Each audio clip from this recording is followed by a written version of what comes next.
We were ranked #1 in the world in R&D. But guess what? We now rank #9.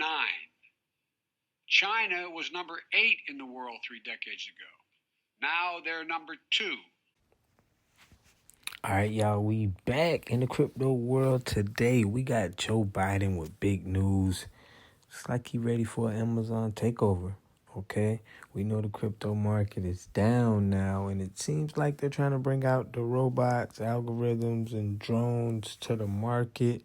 We'll try to watch this short clip of just Amazon, new policies, and a new play that they're bringing out to their warehouses, and how Joe Biden's trying to compete with China, okay?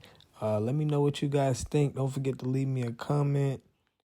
Out of Amazon today, the e-commerce giant is reportedly planning to open physical department stores. This would be the latest brick and mortar play for the online retailer. How would you feel if your company not only tracked your every step, but guided your every move? I wouldn't like that. That's the concept behind these tracking wristbands, just patented by Amazon.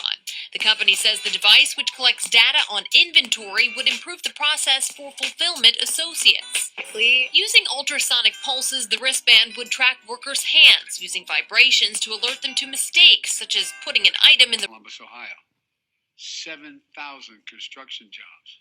3,000 full-time jobs. And I was kidding Pat earlier. I said, I may need a job. And he said, well, it's not bad. You start over $100,000 on the line, but I got to get some training. But look, at the singular, look, to be able to say, made in Ohio, made in America, is what we used to always be able to say 25, 30 years ago. That's what this is about. But folks at home might be wondering, why it's such a big deal for manufacturing something so small, the size of a postage stamp? Why is that so important? Well, semiconductors are small computer chips that power virtually everything in our lives.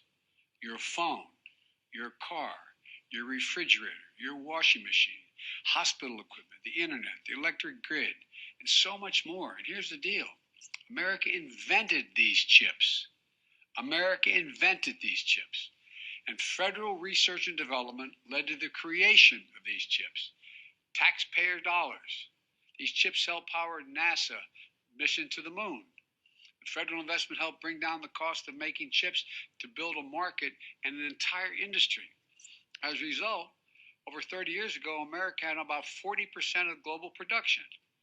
But since that time, something happened.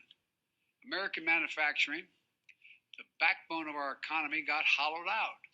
Companies moved jobs and production overseas, especially from in the industrial Midwest.